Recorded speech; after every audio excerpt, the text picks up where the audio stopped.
Good morning. I'd like to call the special meeting of the Board of Selectmen to order. It is now, it's May 8th, 2017, and it's now 8:32. First order of business is the Pledge of Allegiance. I'd like to ask Selectman Cartier to lead us, please. I pledge allegiance to the flag of the United States of America and to the republic for which it stands, one nation, under God, indivisible, with liberty and justice for all. Thank you, Cindy. Just a matter of explanation. This is a special meeting because our regularly scheduled meeting was May 1st, and we did not have one on May 1st, so we moved the meeting to today, and then it then becomes a special meeting. Okay, item 3, approval of the minutes. Item 2. We did 2. Oh, 2, I'm sorry. Public forum, limited to 3 minutes on any agenda item, and this is what happens when you take a week off, so, okay. Public forum, anybody wishing to address the board on any agenda item? Okay. Seeing none, we'll move on to item 3. Item 3, approval of the minutes of April 17, 2017, which was a regular meeting. So moved. Second. Any additions or corrections? Seeing none, all those in favor of the motion? Aye. Minutes approved.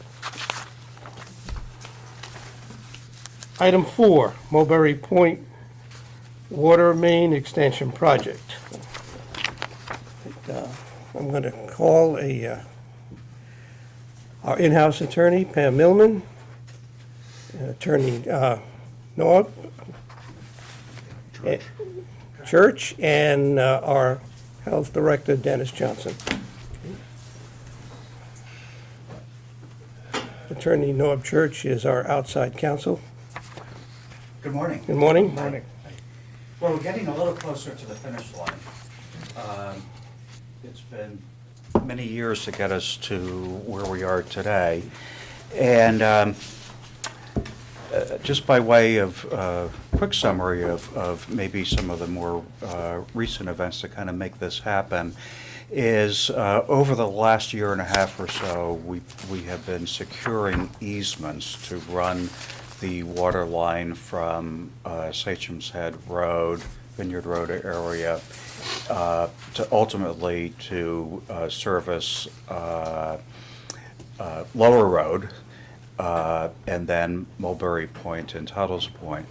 So a number of easements were required either from private property owners or from associations. So we have an easement through the roads of the Long Cove Association, Mulberry Point Association, Tuttle's Point Association.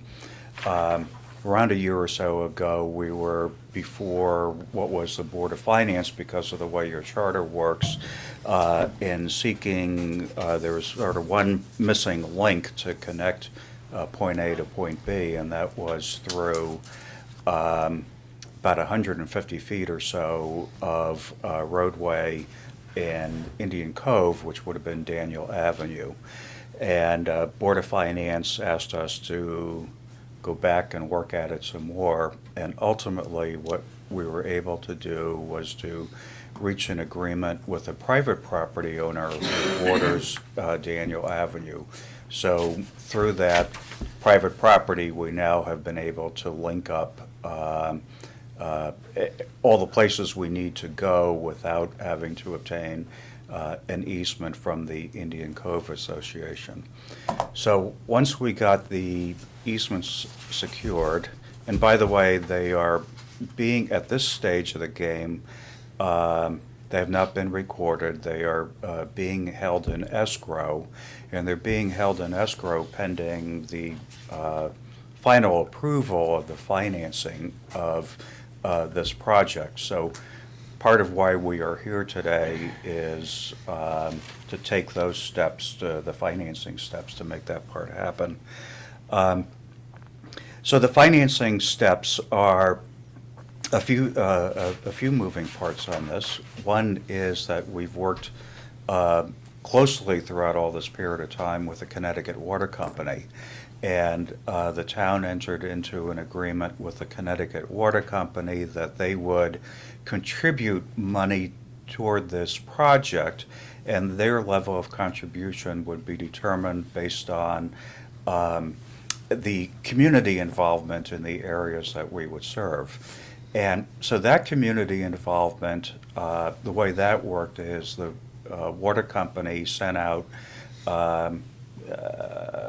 commitment letters, if you will, to potential properties that would be served. And if a homeowner was interested in being served by the water company when the construction is done, they signed this, they sent it back to the water company with an initial $250 deposit. So it's really a way of, showing more than just saying yes, actually putting some money behind it to give the water company the sense of how many people would likely be served.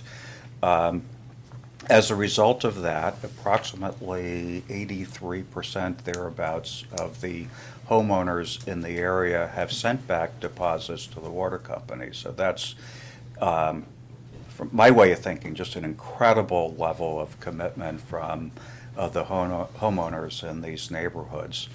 So based on that 83% there, plus or minus just a little bit, but it gets us to an increment where the water company pledged that if they received 80% or higher commitments from homeowners, they would contribute $1.5 million to the project.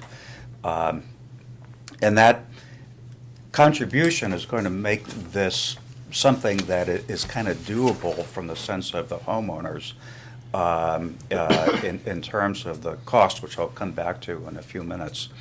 So the first step today, and Dennis will be filling in, Pam will be filling in, but the first step is to start with the Board of Selectmen for the resolution that you'll be asked to vote on today.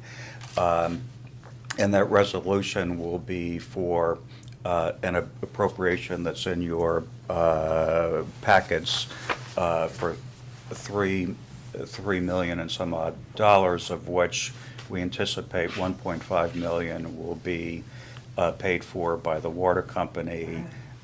So the thinking at the moment is that we're looking at perhaps $1.7 million, is it, Dennis? $1.9 million of 1.94. yeah, 1.9 million, which will be what we anticipate will be the amount that will be paid for by the homeowners to be served. One of the things to note on this is that this is being paid for at the end of the day by the homeowners. So all the costs that are involved in this, the construction costs, the engineering, the legal, anything else that's involved in the cost of on building this water main, is, we get a final number when it's finally done. From that final number, the water company pays in their $1.5 million. We may or may not maybe get some other grants, possibly from the state of Connecticut. We don't know. But after any money that has come into us, then we have sort of a net amount, and that net amount will then be divided among the homeowners to be served. On the main route, right? You have Yeah. a main route and a secondary route? So the Explain way, that a little and bit. part of the way we're looking at doing this, which I've been involved in a number of other water and sewer projects in other municipalities. We're going to have essentially for the most part, anywhere where the water main is going to be available in front of a piece of property, they will be determined to be either sort of on the primary part or secondary. Primary is those which is be primarily Tuttle's Point and Mulberry Point, plus the upper part of Lower Road. And that's going to be approximately 145 to 150 households. The secondary area will be other properties that are not intended to be initially benefited by having the water main in, but those homeowners, and we're talking perhaps 5 or 6, would have the option, if they so choose, at any point or later on, to hook up. But if they were to hook up to the water main, they would at that point be required to pay the same amount in assessment as the primary area households would pay.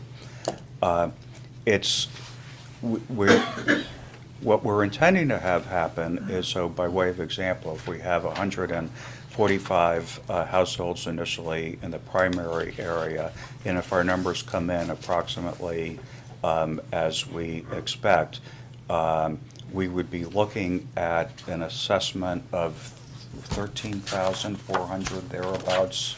Yeah, that's an estimate. Approximately. Yeah. And with the expectation that that would be paid back over 20 years at 2% interest. So the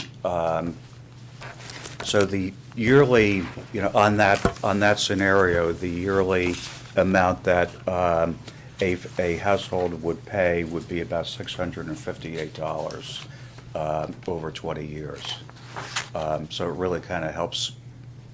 We're financing it, if you will, and then getting paid back over a course of 20 years by the homeowners. So the first step is here with you. Other steps in the process are we go to the Board of Finance, I believe it's a week from today.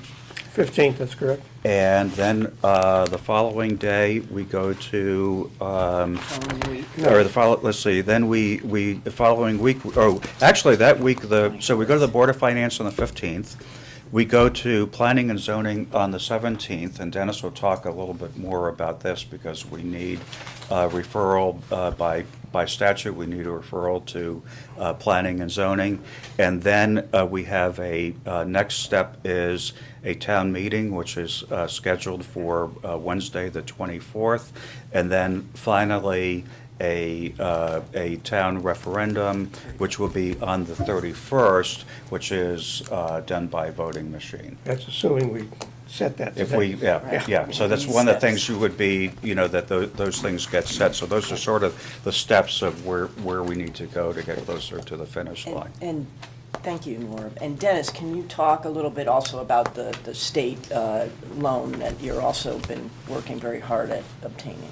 Right, we've applied for what they call the State Drinking Water Revolving Fund Loan, which is a federal loan passed through the state, which is passed on to local municipalities. And that loan is a low-interest loan, like Norm had mentioned. It's a 2% interest rate over 20 years. And because this is considered a small project, a small community project, we'd be eligible for a state subsidy, which is 30% of the total project cost, or a maximum of $400,000. So there's an additional subsidy of $400,000 that can be applied to this project. The State Health Department, which regulates this program, has also asked the town to do an extensive environmental evaluation of, the impact of this project, which we have completed, are in the process of completing a couple more items. But that project involves doing a coastal and inland wetland impact study, because there will be construction within the coastal wetland area, although it's not going to be in the wetlands, it's going to be in the roadways. But we have to identify the coastal wetlands and the inland wetlands for this project, in addition to doing a natural diversity database, determining if there's any species of animals or birds that have to be protected during construction of this project. We also have to do we're asked to do an evaluation of the potential impact of the water main extension on septic systems in the area, which we have completed. Our consultant has worked on that project, and we don't anticipate that there would be a problem with septic system impact through the installation. And I think the important thing is that what we're also saying is that DEEP is all over this in their review. OPM is all over this. So there's many steps that Right. of review and analysis, and the state. So we've been working with the state on that. And if the 824 review is by statute, which is, that you'll be sending that to P&Z today if you vote to do so. That's anytime you extend a utility. It's also acquisition of easements, so that is the purpose of the 824 review.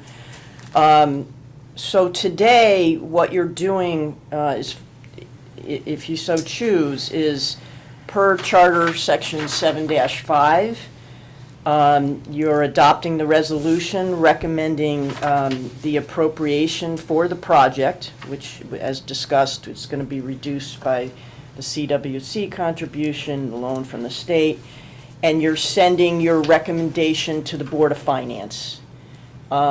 So that's what you're doing today, and if you so choose. And then the Board of Finance will consider it at their meeting and then recommend, if they so choose, to the town meeting, and then to, which ultimately is going to be the referendum, will be the vote, not the town meeting. So we're actually doing two resolutions, though. First of all, if we so choose, as you say, we're adopting this resolution, and that would send it to the Board of Finance and to Planning and Zoning on the 824. Yes. And then the second resolution would be to set the town meeting date for May 24th and the referendum date of May 31st. That's right. Okay. And that's subject to the Board of Finance. Subject to the Board of Finance. Yep, Okay. exactly. And the 824. Okay, Yes. okay. I'm So- going to open it up to questions from the board. So I'm going to move that as a motion? Well, we can, or you want to Yeah, ask as a questions resolution. first? Okay, I'll just move it as a motion, the whole resolution. Which is Second for discussion. okay. This is on the resolution of the project, and then we'll take up the dates on a second resolution. Is that okay with you? Yeah. Okay, Gary? Yep. Okay. Motion's on the floor. Go ahead. Discussion? What control is there if the project costs are different? Once you start digging, you find stuff. If this were to be determined to cost, I don't know, a few $100,000 more than is projected here, who bears the cost? Who funds the cost? Maybe we can have Dennis start by Or do you explaining a think- little bit of the or do you think process there's a lot of what the controls would be. Contingency in here. Yeah. There is quite a bit of contingency in the cost. There's a contingency in the original estimate, plus there's contingency in the fact that there would be the subsidy from the state. I mentioned earlier the $400,000, plus the additional $100,000 we received from the water company for getting a greater than 81% commitment. But if the cost goes over budget or under budget, the residents who would bear the assessment costs would be assessed the extra cost for that. Okay, but how is it funded? Because is the loan from the state capped at 1.9? Or, Yeah, that's the cap, that's the loan we're asking for from the state. But in effect, there's 1.9 plus 400,000 Right. for that. But that's the estimate of the project cost based upon estimates we received from contractors. That price may go up or down once we get the final construction plans prepared and you get estimates on that. But, the estimates were reviewed by our engineer and the water company, and they felt that they were fair estimates for this type of terrain. okay, but in a worst-case scenario, the town might fund and get reimbursed from assessments. I mean, I understand it ultimately Yes. comes back, but in a worst case. Right. We won't bond, am I correct that we actually won't bond this? We'll draw down from the $1.9 million from the state? and to fund this. So in theory, we don't have to bond Correct. in a conventional sense. Correct. Right. Okay. Yeah, unless something, something unforeseen happens with the water company's contribution or something with the state loan, then we might, this resolution is broad enough for Which is why that bonding if we needed it, and as you point out correctly, that it would be reimbursed. Right. Okay. Did we have to pay for the roads easement, or is that part of the cost of this project, or did they grant the roads easement? There was a payment on one of the easements, which... It was the roads, yeah. It was the roads. Yeah. Okay. And is that absorbed in the cost of the? Yes. Of the funding? Yep. Okay. We keep speaking about the state's commitment, and we all know the state's situation. Do we have any reassurances at this point in time that that's still a reality, or is there actually a commitment, or where does that stand? Well, this money is from the federal government. I don't believe it's part of the state operating So when we budget. speak of the state, it's just funneling through? It's an EPA clean water grant that the state receives. So we have a lot of confidence that it will be actually funded? Yeah, there's been no talk about layoffs in that department or funding being revoked. It's pretty Really? solid. The other thing is, we were talking about worst-case scenario. I mean, if it does not pass in referendum, obviously there's been some cost incurred at this point in time. Is that just going to be a town investment at this point, or are the potential taxpayers going to share in any of that cost? If it doesn't go forward? If it doesn't go forward, it's a town expense. It's a town expense. Okay, it's an investment. Okay. Do you have any feel for what that number is at this point? That would be just a guesstimate. I don't have a number, and that's under 100,000. The town costs for the Up to this point. attorney's fees and Had it, I mean, 100,000 sounding, didn't we go over that when you? That's a close enough number. I Yeah. just didn't know it was $500,000 in No. engineering and all of that kind of The stuff. finance Yeah, department will yeah, know that. okay. No, that kind of a number's close enough. It would be the cost we incurred for the attorney, with surveys, About 65,000. and Wright Pierce.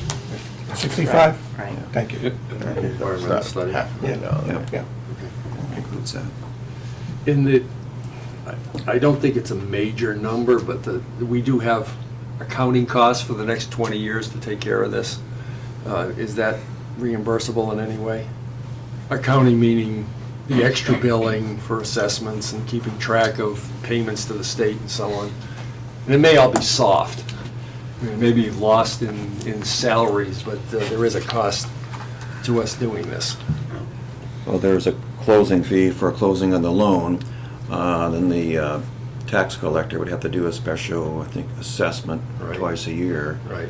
I believe. So whatever that cost would be to initiate probably she have to set up a program or software program or something to generate the assessment, like she does for auto tax or Right. property tax. Which We had, excuse me, we had discussions with the tax collector early on, and she didn't see it as any major Okay. infringement upon her department. Okay. she has the database is already there, if Yeah. you will. Yeah. Okay. Anything further on the motion? If not, I'll call for a vote. All those in favor of the motion? Aye. Aye, motion carries. Thank you. Okay, we need a motion to set the date of May 24th for the town meeting, 2017, and the referendum date of May 31st, 2017. Before we set the motion, the town meeting, we should set the time of 7:30 at the Guilford Green Community Center. Somebody want to make that motion? So moved. Gary? Forgive me for correction. As I read the resolution, it just says, "and further resolved." So I thought we were voting on all of this as part of No, one and I resolution. asked council, they said. Do we have to should vote on them too. separately? I thought it was all one, but I would rather that we. Okay, do it I mean, Tuesdays. that's fine. We Okay. can, belt and Okay. suspenders is Yeah, fine. that's fine. I would, And just say subject to Board of Finance. And we didn't say subject to Board of Okay, Finance. that's okay? fine, I will. I'd rather do it too. All right, do I have a motion, please? So moved. Is there a second? second. Okay, any discussion? Seeing none, all those in favor? Aye. Aye, motion carries. Okay, thank you all. Norm, nice seeing you again, thank you very much. You said the referendum. You Yeah. said the referendum. Yeah. Yep, that was a motion, okay. Okay.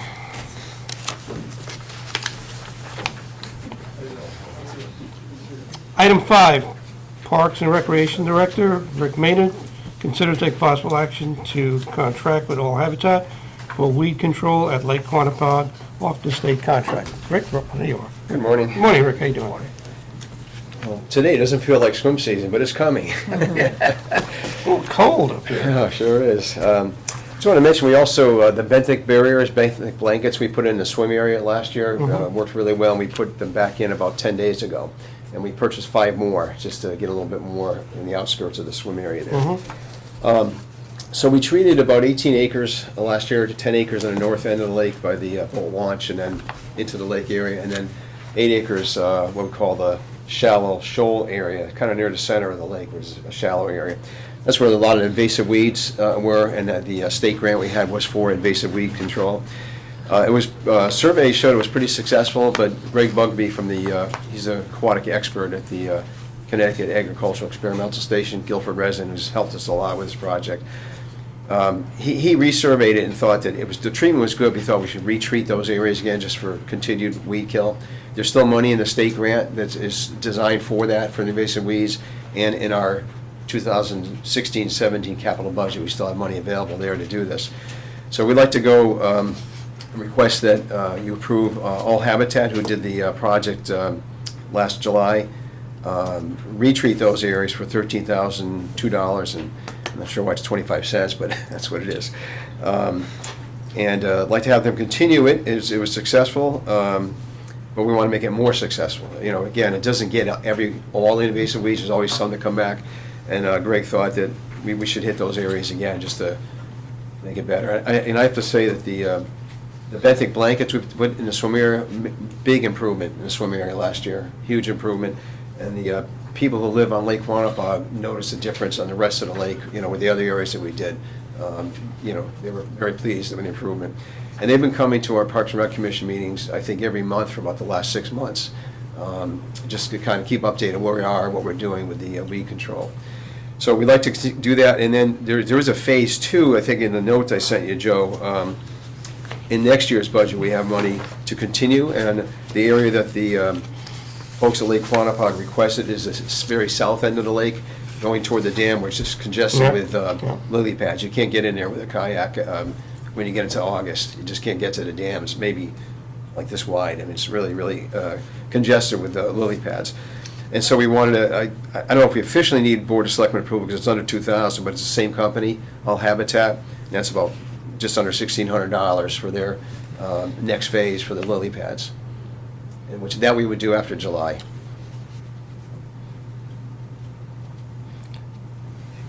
And you have money in that budget for it? We do, and keep in mind, we also had $10,000, $5,000 from Choate, that they Right. donated, and $5,000 from the Guilford Foundation. Okay. So there were extra funds there, that's why we have money available to continue this project. And there may or may not be state money in a grant. There is, well, it's the grant that we already got, we Oh, already okay, have it, okay. and so We that did money's receive still it, here. Oh, Yeah. okay, all right. Yeah. Okay. I would move we approve the recommendation for treating the invasive weeds at Quantapug as presented. Second? Any discussion? Vote, all in favor? Aye. Carries unanimously. Thank you, Rick. Thank you. Thanks, Rick. Good luck.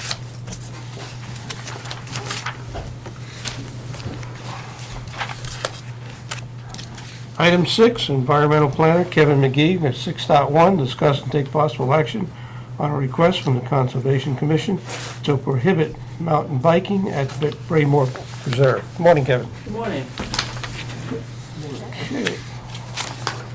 There's a memo from the Conservation Commission in your packet.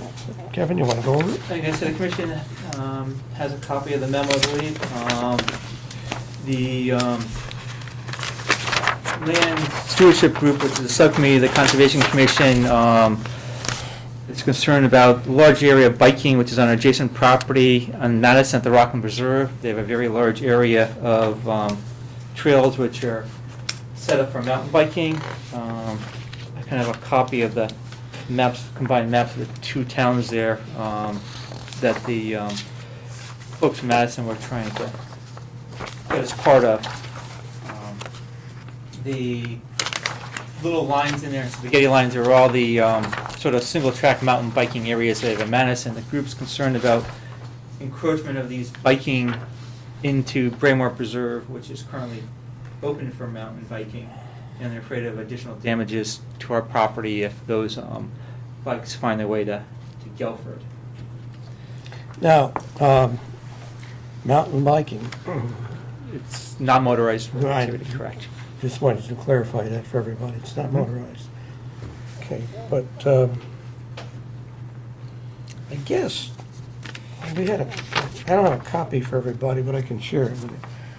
We have a conservation and public recreation easement agreement that I have in front of me that concerns Braemore. If I read this correctly, it says we can't prohibit mountain biking. That is correct. We had, as part of the review process here, the letter got passed to town thank you. council. Pam Millman, who reviewed the easement that was placed on the property by the state of Connecticut when we bought the property. They gave us a grant funding to help purchase the property. I believe bullet point 6, It's on page 2. on page 2. 3. Bullet point 3 there, indicates that we're required to have, develop passive recreation on the property, and they define passive recreation as trail usage, considered non-motorized recreational activities which do not require formalized delineating playing fields or areas, picnicking, fishing, hunting, non-motorized boating, and environmental health. So the state is requiring us, as part of the grant that we have, Pam found out, reviewed in the document here, that we are required to allow passive recreation, do not deny it, which mountain biking is included. Talking with Pam, and Pam correct me here, that we can kind of dictate where they can be on the property, Pam, you but wanna we cannot full out ban them usage on the property. So if there's a sensitive area in the property, we can say the bikes can't go in a certain spot, but we should provide a trail to meet the minimum standard of the easement of allowing, I guess, bikes. We do have, pass up the map of the property. We do allow horseback riding as part of our activities. The original map and plans for the property kind of had that horse trail, which is the yellow trail there, as a multi-use trail, which allows And then that, biking, which allows basically horse activity, and could also allow for biking on it. The original trail map for the property did note that bikes are to yield to horses. So that is the current recommended practice for the property. There are ways of reducing the harm of bikes, I guess, on the property by restricting usage seasonally too. If it's really muddy, asking that they stay out of certain areas or avoid, or else if it is muddy, going through an area instead of going wide around puddles, which increases the harm to the property. The major concern with the property really is the wet meadow, which is the parking area on Route 77, which is a important habitat area there. But there are ways to kind of mitigate the problems there. You can always put a sign up there saying, please walk your bikes across this field and continue biking once you do hit the assigned trails there. As we do with horseback riding, the trails which we don't think are safe for bikes and stuff out there, Could put signage saying no bikes allowed on these trails, and you do have allowed trails there for bikes, which I don't think that would get us in trouble with the state if we restrict certain ones for bikes, certain ones not for bikes there. And the only thing I is, I quickly looked at the DEEP website, and, it's like right on their website. And on their website, for state parks and forests, they are saying, sharing trails is a realistic goal if bikes are operated in a reasonable manner. A set of guidelines has been adopted which is intended to minimize conflicts with other user groups. So one suggestion I had made was, you could kind of look at those guidelines and get some ideas from how the state is handling the coexistence of hikers and bikers. Kevin, there's like a massive number of people that are using the trails to bike on, is that? In Madison side there. The Madison side and the Rockland Reserve, which is to our east. We're interconnected properties. Our trail system goes into their trail systems there. Right, so it's not on the Guilford side. Where the massive amount are, correct, that's in Madison. But they're afraid of the migration that these riders in Madison will find our trails and start tearing them up. I haven't seen any evidence of that, and I believe Madison's been going pretty strong for several years there. But I haven't really seen any evidence. I see more problems in our system due to illegal ATVs, motorized bikes on our property. And this is kind of where I have differing views than the Conservation Commission, as I'm sort of the manager of the property there, is that, and I hear from other groups there, is the more users you have on your trails there, it pushes out the legal activity you don't want on the property. So if you have like more hiking on the property or people And have less ATVs, biking, yeah.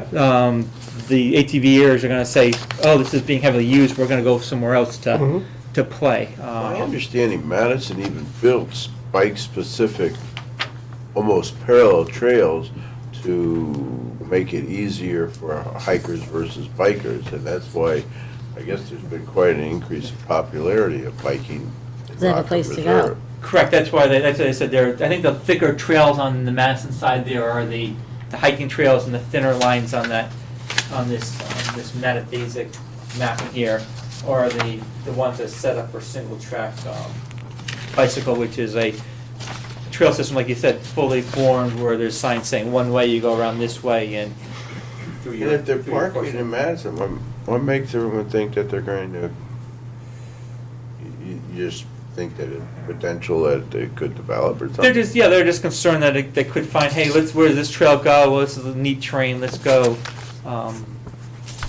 bike on this one now. So this area where there's all these bikes now, let's go find a quieter area or something like that. So there's that. I tend to agree with you, Kevin, that if you have more activity that is allowed on our trail, you're going to have less activity that's not allowed.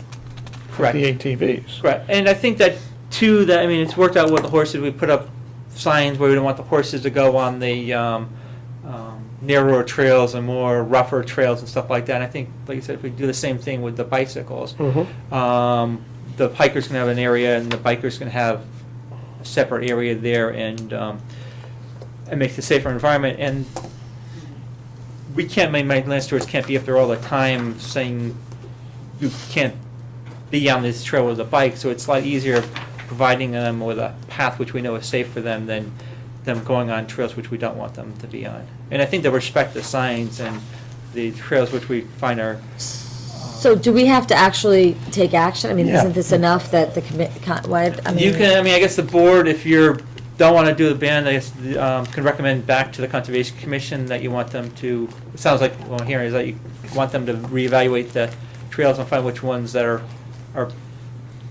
can coexist between hiking, biking, and horseback riding, and which ones are trails which the commission feels are cross-sensitive areas or harsh environments that they don't want the mountain bikes on. Well, I don't think it's a question that we don't want to, it's a question that we can't, because it's pursuant to the easement. Correct, Right, I'm Pam? just I mean, saying it's not a there's- question of what we want or Right. don't want, it's a I'm just question saying we there's some can't. trails where you don't want them on, but there's trails you do want the bikes on within our property. And the committee, you can ask the committee to go back and separate those out. So there's ones where you put signs up so no bikes, and there's other trails where you want the bikes so they're That's separated. something, a Board of Selectmen issue, I mean, it sounds I like know, a I don't land understand why. management This is, I mean, issue. it's a property which is currently managed by the Board of Selectmen. This one hasn't been moved to Conservation Commission yet. If it was all in the Conservation Commission's hand, Okay, if it was all in the Conservation Commission's hands, we probably wouldn't be in front of you right now. okay. We're Well, responsible what- for who uses what trails?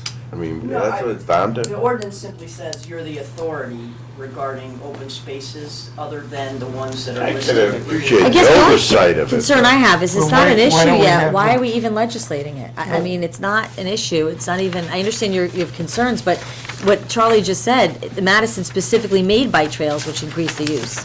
So I don't know why I don't know. Well, I think there's a couple I issues. mean, I'm all for being proactive. This but- is low and wet. The Madison trails are high and rocky, so the damage, I mean, mountain bikes are wide towers, Right. wide tires, they ride them hard.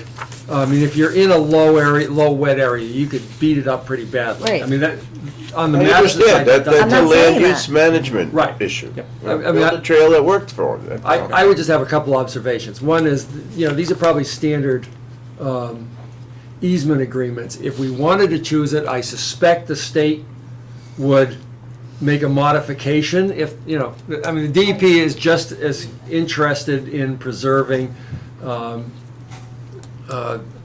problematic areas as we are. So, I mean, that's probably changed. We don't want to violate it because they would have the right to reclaim the money they gave us to pay for this. So, I mean, if we're going to do it, we ought to do it in the correct manner. And Pam has also raised an issue that there are a number of properties which are have never been moved to the Conservation Commission for management. They're our responsibility technically to manage.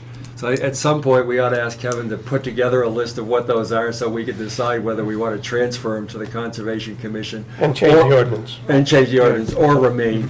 Why don't we do this? Well, Why I'd don't- like to add one more point, though, Go ahead. before you go ahead. Yeah.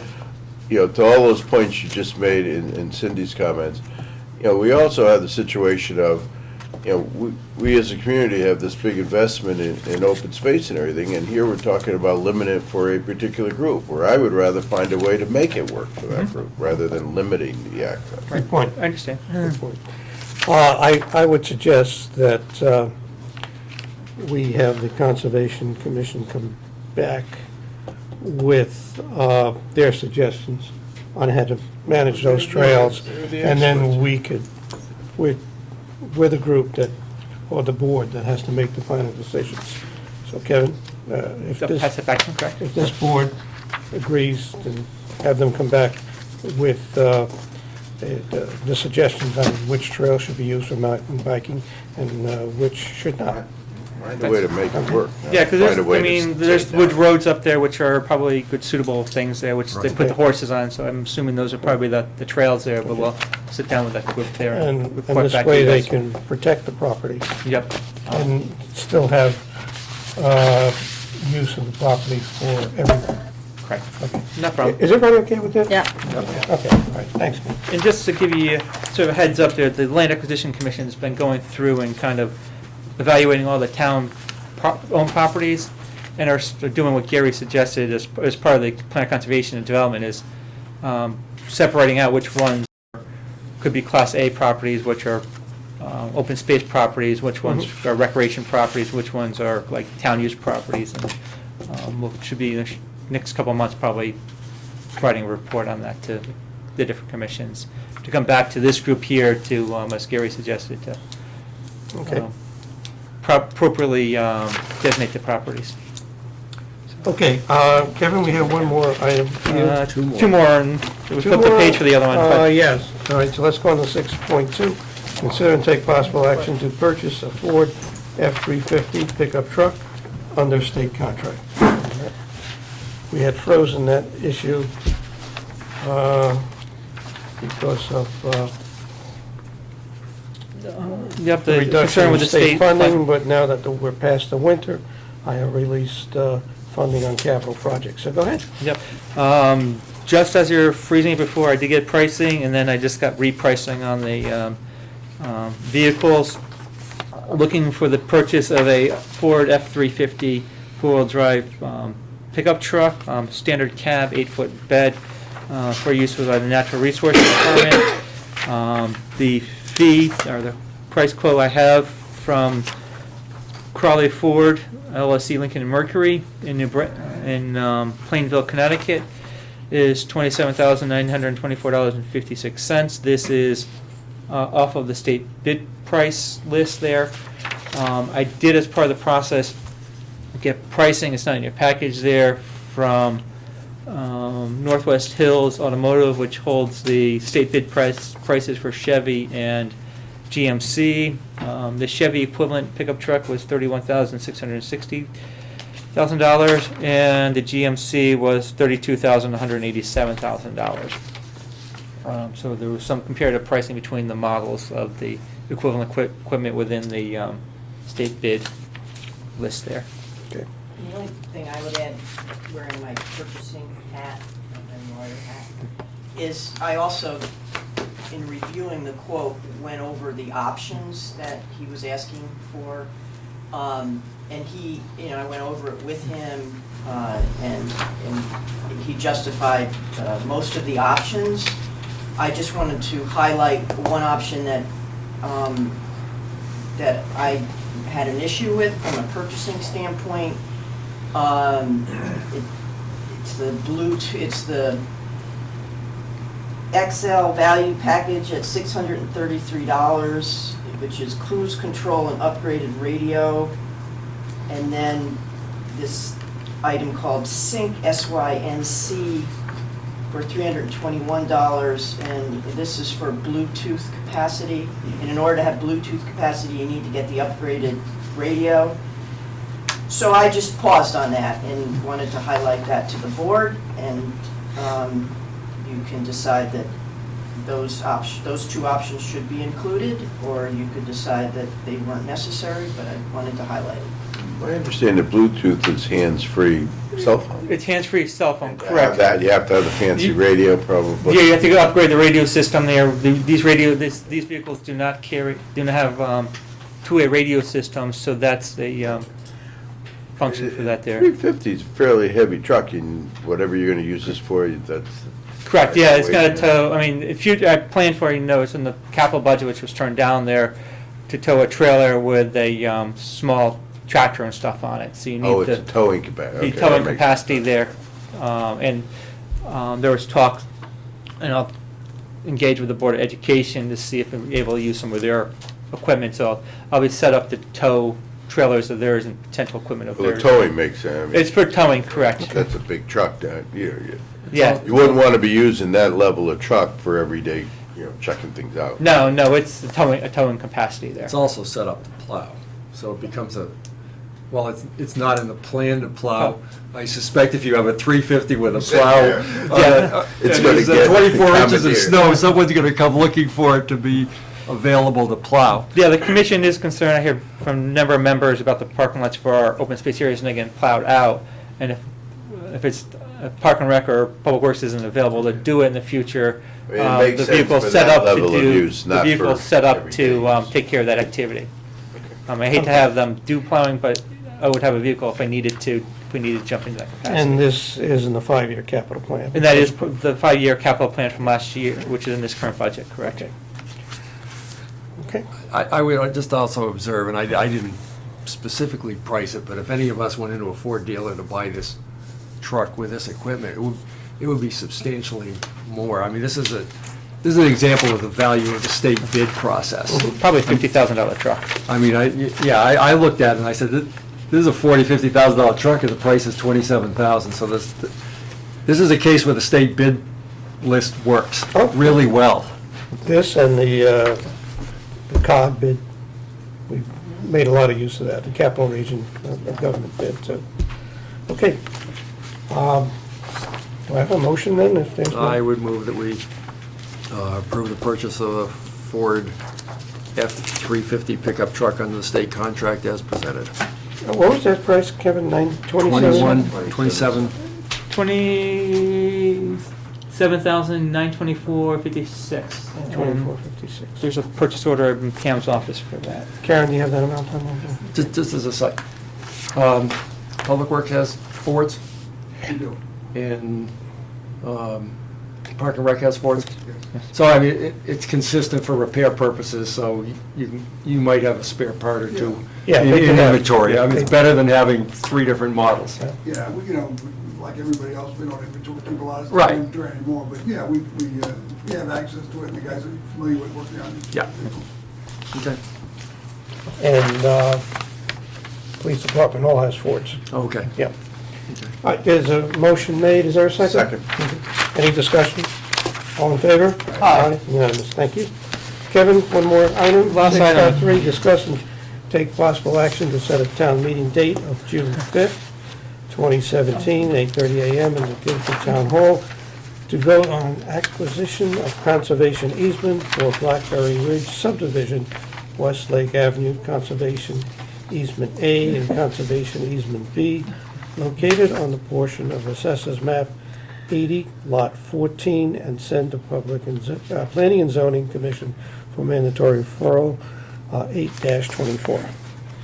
Okay, the Inland Wetlands Commission, as part of the review of this, actually, to start off, this property is located on Westlake Avenue. Went to the Wetlands Commission for approval for development.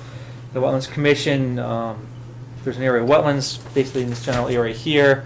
The Wetlands Commission is looking at protecting that area of wetlands and has requested a conservation easement around that area of wetlands.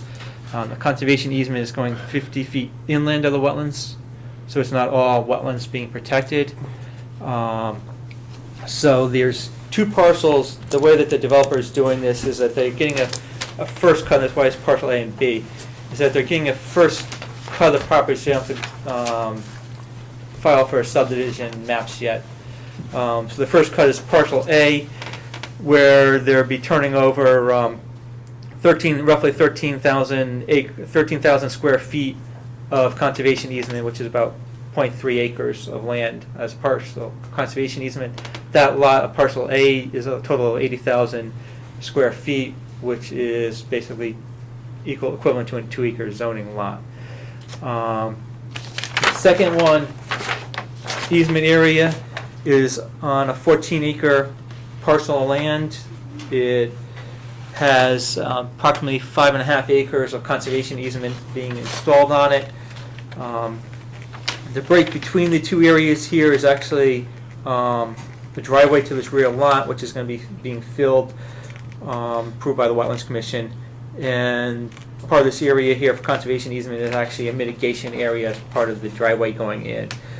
So that, like I said, in total, there's about 5.5 acres of conservation easement going on this property here, and about 1/3 of an acre on parcel A, which is this piece here. So it's 2 interconnected. This parcel A wetlands or conservation easement kind of comes up in this corner of the property here. So the 2 of them are kind of butted together there.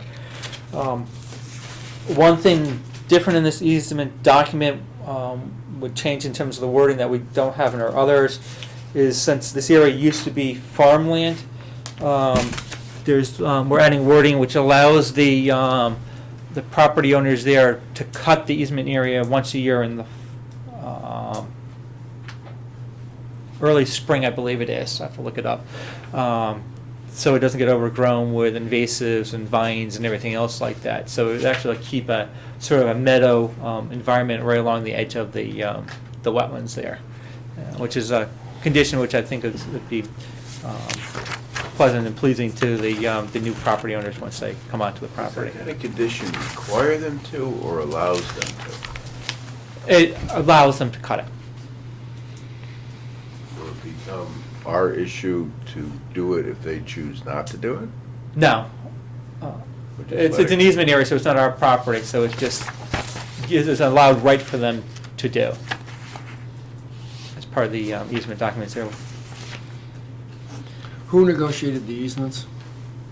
These are standard easement documents that we have. The Okay. documents, I mean, who The- created The outline of the easement areas are by the developer.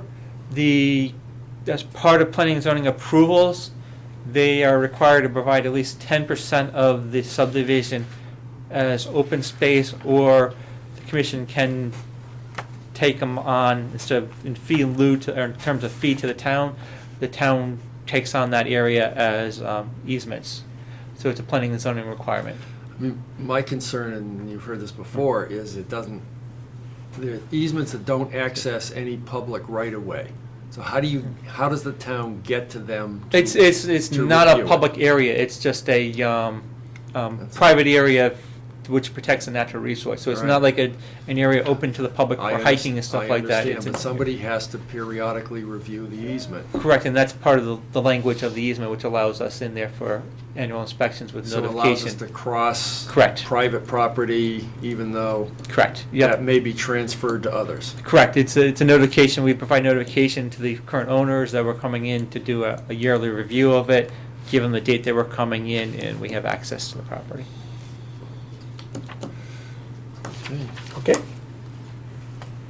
I would need a motion to set the town meeting date of June 5th, 2017, 8:30 a.m. at the Guilford Town Hall. So moved. All right, all in favor? Aye. Carries. Kevin, thank you very much. Can you hang around for a little while? Sure. Okay. And you too. Yeah, Jim, we're gonna need you too after this. Sorry, appointment, I'm not extra. I got work to do. Town engineer, Jim Portley, who's gonna hang around. Is this by your the day to way. work? It's not up for negotiation. Oh, I thought it was a request. I didn't say it was a demand. 7.1, consider and take possible action on serving services for the reconstruction of Nut Plains Road from Goose Lane to North Madison Road. Good morning, James. Good morning. How's everybody doing? Welcome back, Joe. Okay, thank you. We are identified, Guilford's been approved as having a lot zip project this coming year for the reconstruction of Nut Plains from Goose Lane to North Madison Road. It's a good long stretch of road, has many problems, drainage and alignment and so forth. To prepare the plans, we need to get a good survey, and we don't really have time, we've got so much else going on, and we only have 2 people in the department, so we went out and we requested quotes from 3 surveying companies, Tom Stevens, Russ Waldo, and Eric Anderson. Anderson Associates came in with the lowest price, up to $12,000. So I would recommend to the Board of Selectmen that we award that contract to Anderson Associates so that we can get going on getting the base map set up so we can go into the design. We will do the design now. What were the other bids, Jim? Let's see. 19.8 and There you go. it's like 15 or 14.5. 14.5 from Waldo and 19.8 from Okay. Fine. Good, thank you. I would move it subject to one question. All right, there's a motion made, is there a second? Second. Okay, Gary? Wetlands flagged by others, is that an additional cost, or are they already, are the the wetlands already wetlands, flagged? They're already flagged by. Okay, okay. Okay. Any further questions, comments? All in favor? Aye. Aye, carries. Okay. Jim, item 7.2, discuss and take possible action to contract with Tilcon on the state bid For milling. for milling of Driftwood Driftwood Lane. Lane is one of the roads, over a mile of road that's in very bad condition. We intend to take care of it under our, the bond issue we have for inland roads. First step, instead of trying to reconstruct the road, would be just to mill the surface, remove the cracks so they don't reflect through, and then we would overlay the road. Went through, I have prices from other companies, but Tilcon bought Costello Industries, which was the biggest company in the state that did milling, and they were awarded the state bid price, or the state bid. And so I would recommend that the Board of Selectmen award that to Tilcon for the price of $14,094. Second. Motion is made and seconded. Any discussion? All in favor? Aye. And we're going to keep the millings, right? Yes, oh yeah, absolutely. Okay. 7.3, just consider and take possible action to with Tilcon under the state contract for the reconstruction and paving of Podunk Road and overlay of Driftwood Lane and Lovers Lane. Right. We are underway now. We're installing Catch drainage on Podunk to the great consternation of Mrs. McElhaney, who didn't like to see it being done because she didn't get her catch basin. But we should be getting that ready. And I have a beginning date with Tilcon to do the work for the paving and reclaiming at the end of May. So I would recommend the Board of Selectmen allow us to award the contract to Tilcon. Again, they were under the state bid contract number of 16 PSX 0009 for vendor in place. That we get a great deal on that. That's for Podunk. The other projects we have for paving will be Driftwood Lane, which we just talked about, and then just the entry of Lovers Lane from Route 140 Street, Boston Street, down to the entry into the fairgrounds. It's in really bad shape. We patched it last fall, but it needs to be overlaid. I don't think it'll last another heavy use season. So I would recommend all those projects be awarded to Tilcon. Podunk price was $337,032, and the overlay for Driftwood and Lovers Lane would be $130,560. And these would get paid out under our bond? Under our bond, yeah, inland bond. So moved. Second. Motion made and seconded. Any discussion? Jim, when would you start on these things? Well, as I said, Podunk, we would more likely than not get them all done at the end of May. I've been working on this. That's soon? Yeah. Okay. I wanted to get them done before the Tilcon got into the full paving season, then we'd be waiting until November, Okay. that kind of thing. It's a motion on the floor, call for a vote, all in favor? Aye. Thank you. Okay, last, no, we got some more. Discuss and take possible action to contract with Safety Marking, Inc. under the state contract for center line striping. Again, this is a different state bid, but again, it's the best deal we can get.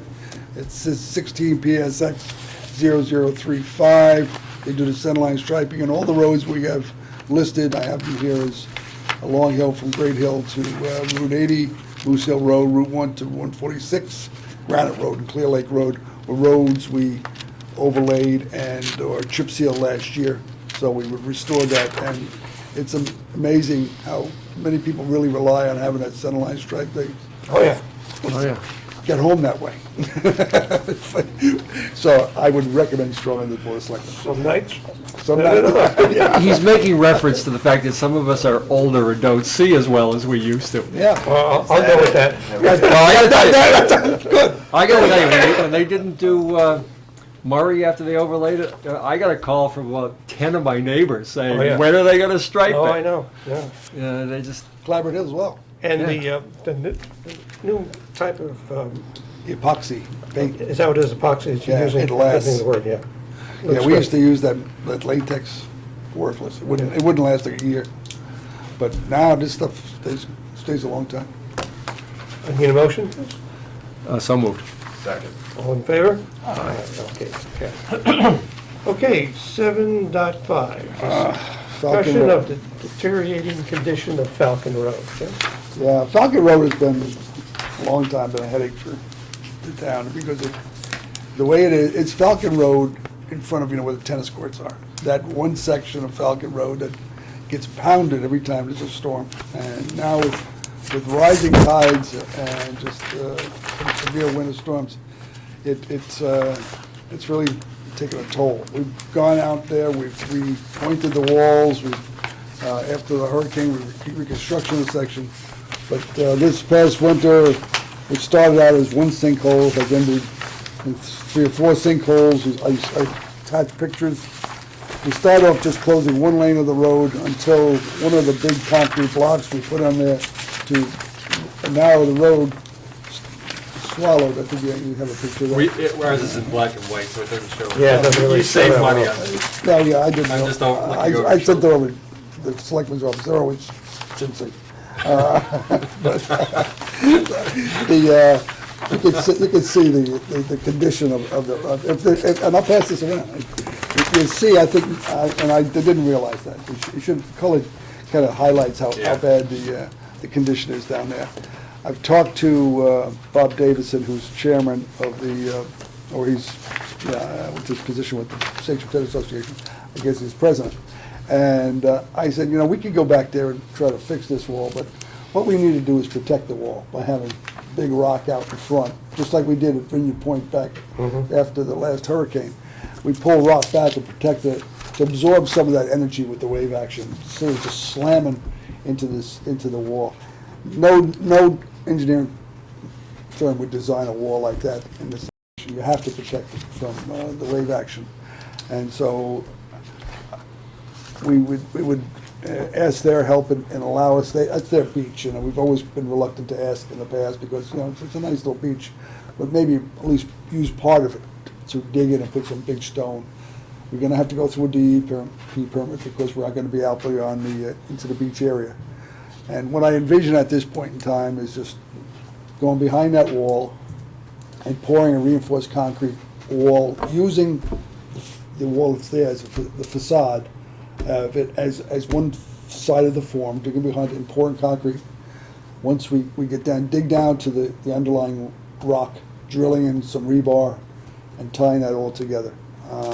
It's gonna be a pretty good sized project. Like we did on the other project. We did, Yeah. we had to do the same thing. It worked well. It worked well, it looks like, I don't know if I included a picture or not of there, where we actually pull rock back Yeah. again to protect the footing on the ledge. So, it's something we have to do, where I would propose take money, is we have money from, we have a bond issue for shoreline roads, the money we had for Old Quarry, and money we used for Fells Point and and Chatfish. Chatfish. And Chatfish, since we got a grant to pay for that, Yep. it frees up money for us to use on this, and this is what I would propose to use for funding. Okay.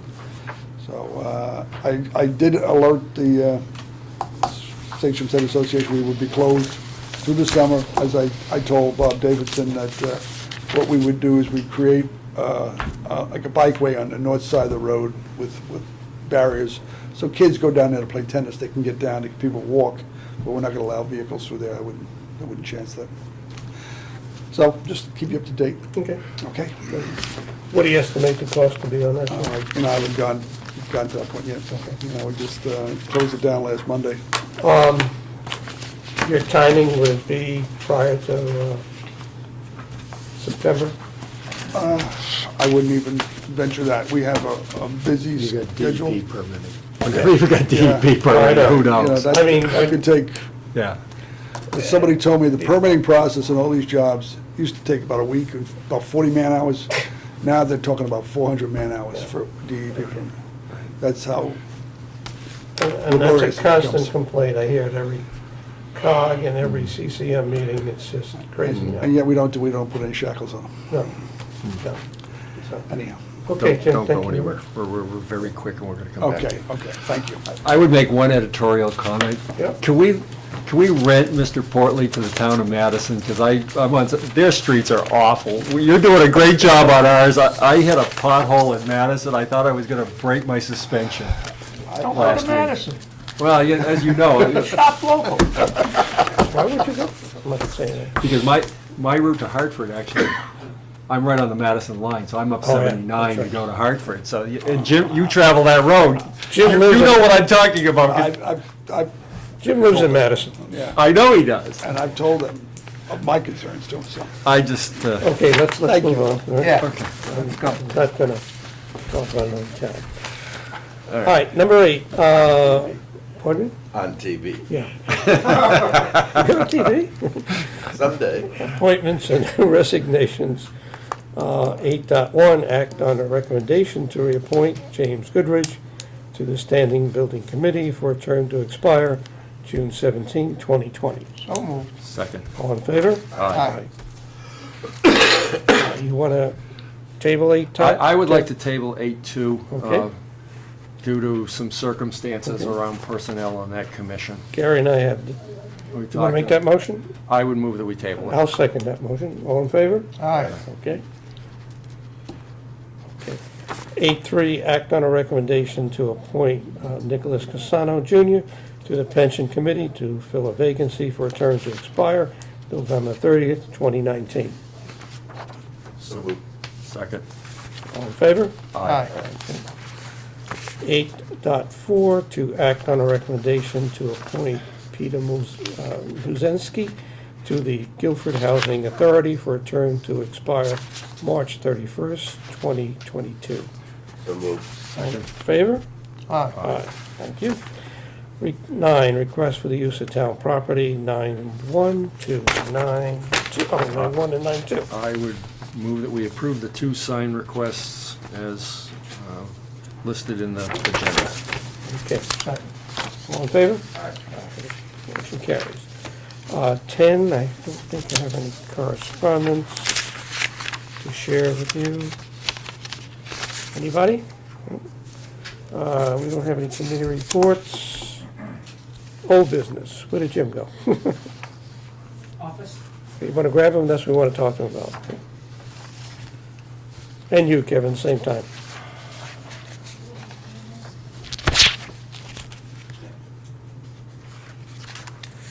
Anybody for old business before we address Cherry Street? The only thing I would comment is at the last meeting, we approved a proclamation, and now I can say it was for Allison Very, and it was, who passed away 10 days ago.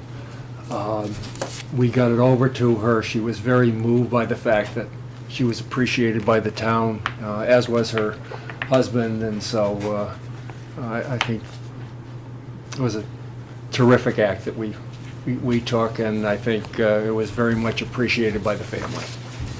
Thank you. Good.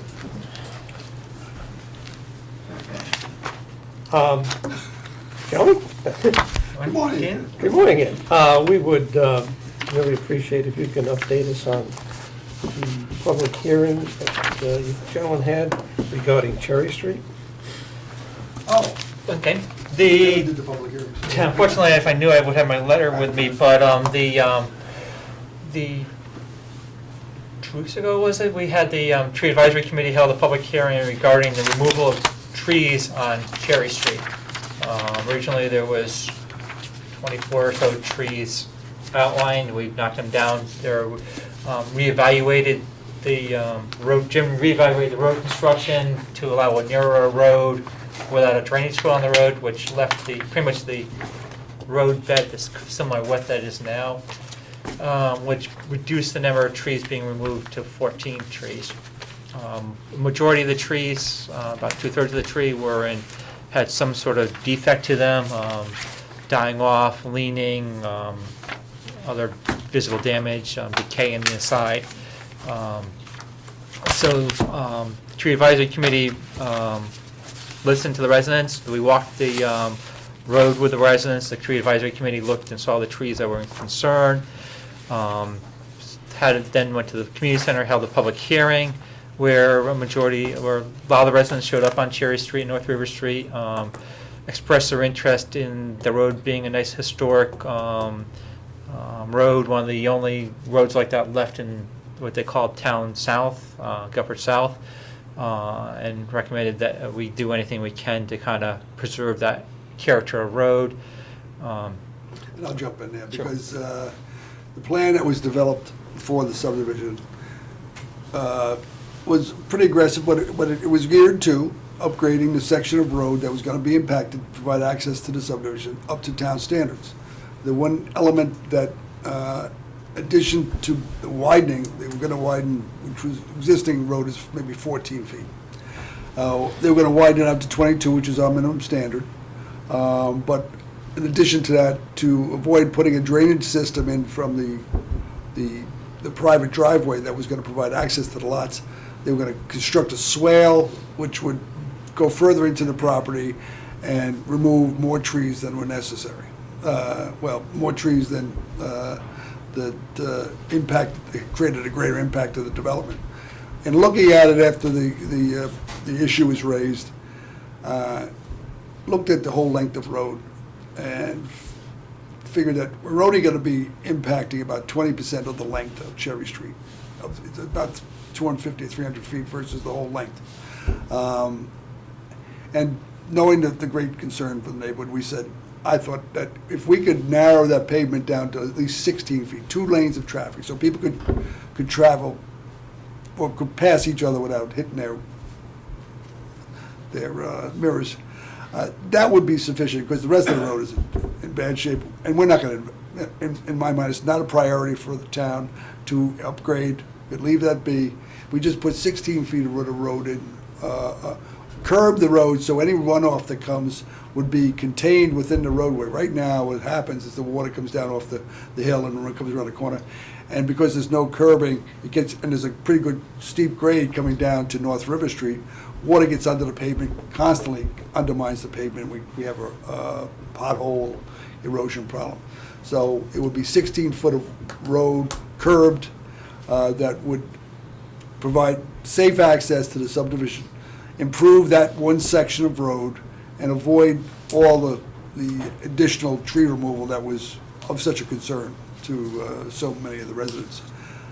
As we walked, and I staked out that the roadway, put stakes showing the width of the roadway. When we had a meeting at the site before that, we walked it, we showed them what was going to be the impact of the development. I think a lot of the anger and opposition to the project dissipated. People went to the public hearing pleased that we were willing to listen to them. It's not bringing the road up to present day standards, but it does provide a much safer access, at least to the new homes that will be constructed. As far as I'm concerned, it'll cut off any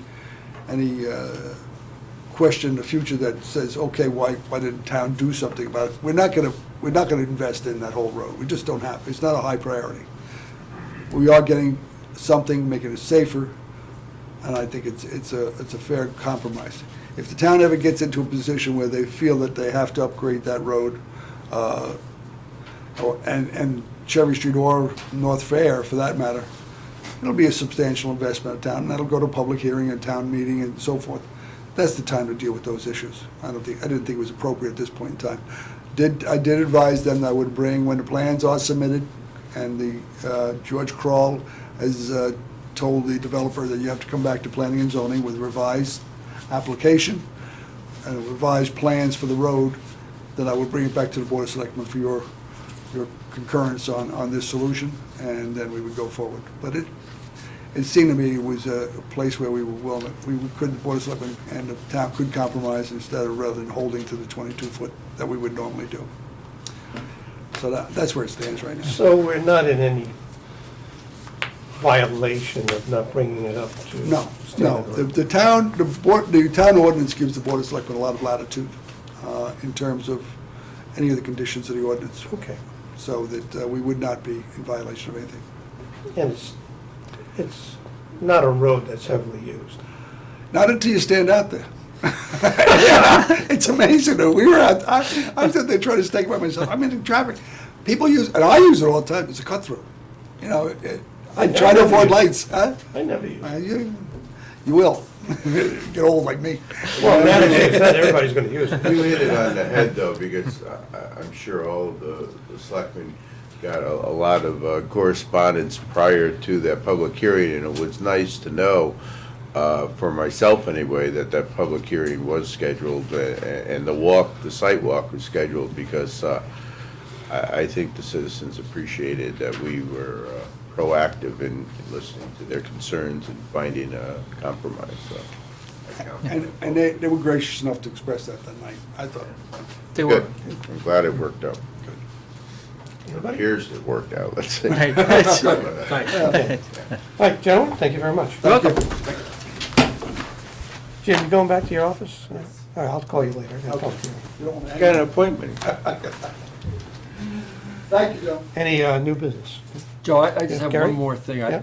and I wasn't there, but my understanding is that there was a presentation at P and Z for a town sign, and it was represented that this was recommended by the Board of Selectmen.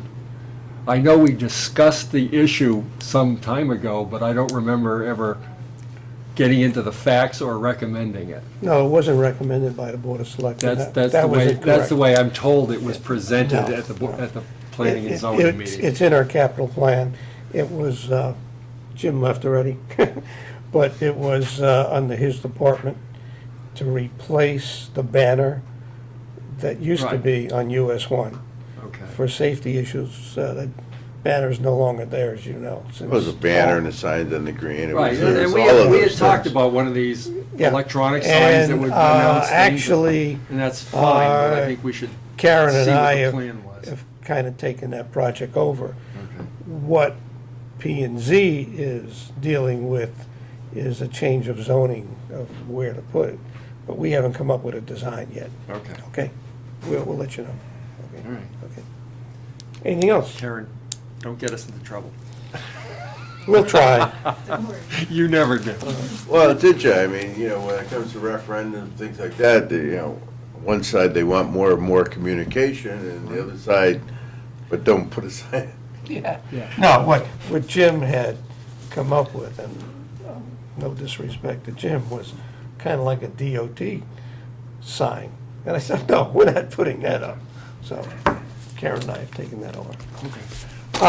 Public forum, limited to 3 minutes on any item. Anybody wishing to address the board? Yes, ma'am. Please come up to the table, state your name and address, please.